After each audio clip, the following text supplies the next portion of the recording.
Hello children, welcome to us education. आज हम करेंगे आरबीएससी की 5वीं क्लास की हिंदी की किताब का 8वां चैप्टर नया समाज बनाएं। ये एक कविता है, तो आइए देखते हैं कि इस कविता में क्या बताया गया है। तो इस कविता में एक ऐसे समाज के निर्माण की कल्पना की गई है जो एक आदर्श समाज हो, जहाँ के लोगों में वसुधैव कुटुंबकम की भावना हो, मतलब सभी लोग एक दूसरे को अपने परिवार की तरह समझें, जहाँ कोई भेदभाव ना हो, जहाँ सारी पृथ्वी ही उनका कुटुंब हो, परिवार हो, जहाँ एक सबके लिए और सब एक के लिए हो, मतलब एक दूसरे का ख्याल रखें। और एक ऐसा समाज हो जहाँ पर समानता हो, भाईचारा हो, सब लोग मिलजुल कर रहते हो और अपने सुखद भविष्य के सपने बुनते हो। तो ये जो समाज है वो कैसा समाज होगा? एक आदर्श समाज होगा। तो इस कविता में एक आदर्श समाज को बनाने की कल्पना की गई है। तो कवि क्या कहते हैं? आओ नया समाज बनाएं। तो कवि कहते हैं कि आओ हम सब मिलकर एक नए समाज का निर्माण करें, हम एक नया समाज बनाएं। तो एक समाज ऐसा बनाएं, एक ऐसे समाज की यहाँ पर कल्पना की गई है जहाँ स्वर्ग की तरह सब प्रकार के सुख हों, इस धरती को स्वर्ग बनाएं। तो वो कहते हैं कि जो ये धरती है इसको हम स्वर्ग बना दें, तो यहाँ पर सभी प्रकार के सुख हों, तो जो ये धरती है वो स्वर्ग के समान बन जाए।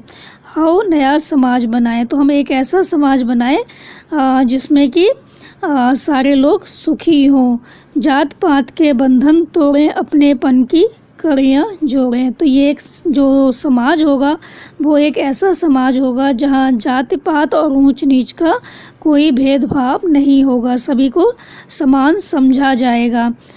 अपनेपन की कड़ियाँ जोड़ें, सब लोगों में अपनेपन का भाव होगा। इस धरती के हर मानव का मानवता से नाता जोड़ें। तो इस धरती के हर मनुष्य में मानवता की भावना होगी, मनुष्य होने का भाव होगा। एक दूसरे के सुख दुख में मिलकर बैठें, हाथ बटाएं, आओ नया समाज बनाएं। तो वो कहते हैं कि हम एक ऐसा समाज बनाएंगे जिसमें सभी लोग एक दूसरे के सुख दुख का ख्याल रखेंगे, एक दूसरे के सुख दुख में साथ होंगे।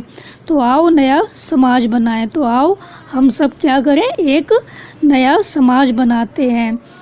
तो यहाँ पर क्या कहा गया? कवि कहते हैं कि आओ हम सब मिलकर एक नए समाज का निर्माण करें, हम सब लोग मिलकर एक नया समाज बनाएं, एक ऐसे समाज को बनाएं जहाँ स्वर्ग की तरह सब प्रकार के सुख हों। तो इस धरती को हम स्वर्ग बना दें।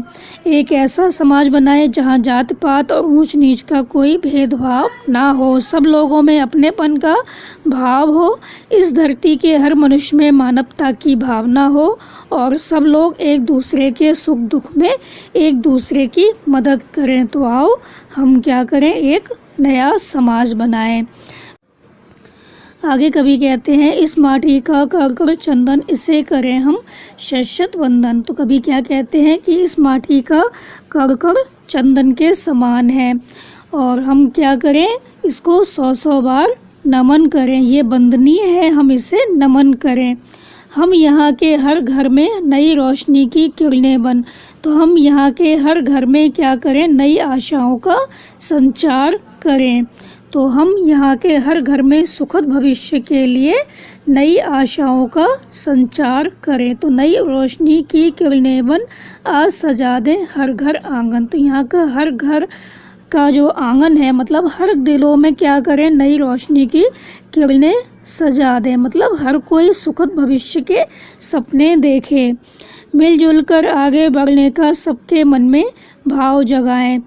तो हम यहाँ के लोगों में आपस में मिलजुल कर आगे बढ़ने, तरक्की करने की प्रेरणा भरें। आओ नया समाज बनाएं। तो आओ हम क्या करें? एक नया समाज बनाएं। तो कवि यहाँ पर क्या कहते हैं?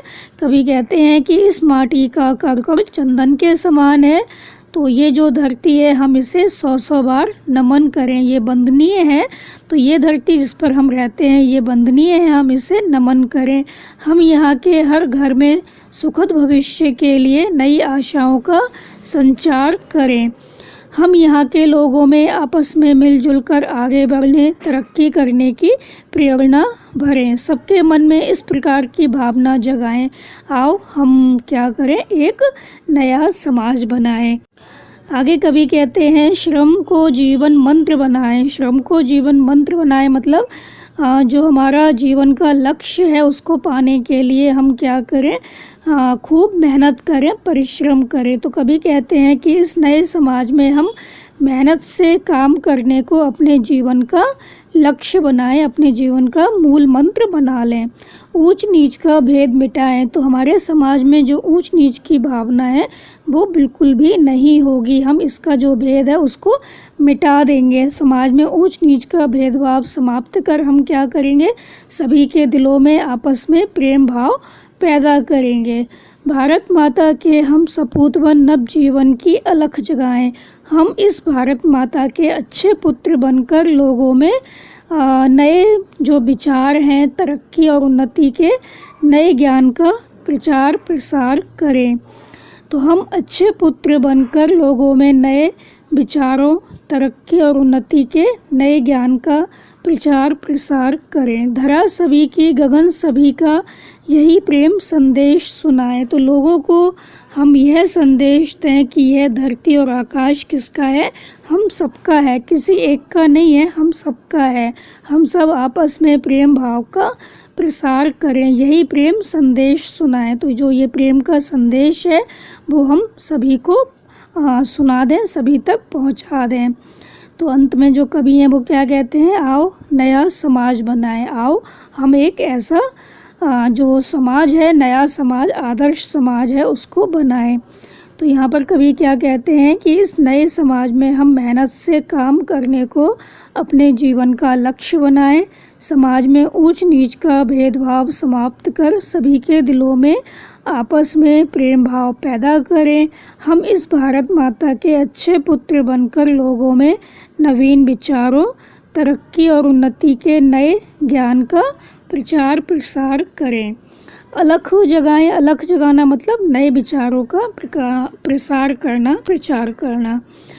तो वो क्या कहते हैं कि हम इस भारत माता के अच्छे पुत्र बनकर लोगों में नवीन विचारों, तरक्की और उन्नति के नए ज्ञान का प्रचार प्रसार करें। लोगों को यह संदेश दें कि यह धरती और आकाश किसका है, हम सबका है, किसी एक का नहीं है। हम सब आपस में प्रेम भाव का प्रसार करें। अंत में कवि कहते हैं कि आओ हम एक ऐसा आदर्श समाज बनाएं। तो हमारी जो कविता है वो यहीं पे ख़त्म हो जाती है। तो यहाँ पर जो कवि हैं वो यही कल्पना कर रहे हैं कि हम एक ऐसा समाज बनाएं जिसमें ऊंच नीच ना हो, कोई भेदभाव ना हो, सभी एक दूसरे का ख्याल रखें। हमारी जो धरती है वो स्वर्ग के समान बन जाए, तो यहाँ पर कोई दुखी ना रहे। तो बच्चों आप इस कविता को अच्छे से समझकर याद कर लीजिए और हमारे चैनल असा एजुकेशन को लाइक कीजिए, सब्सक्राइब कीजिए और शेयर करना मत भूलिए। Thank you.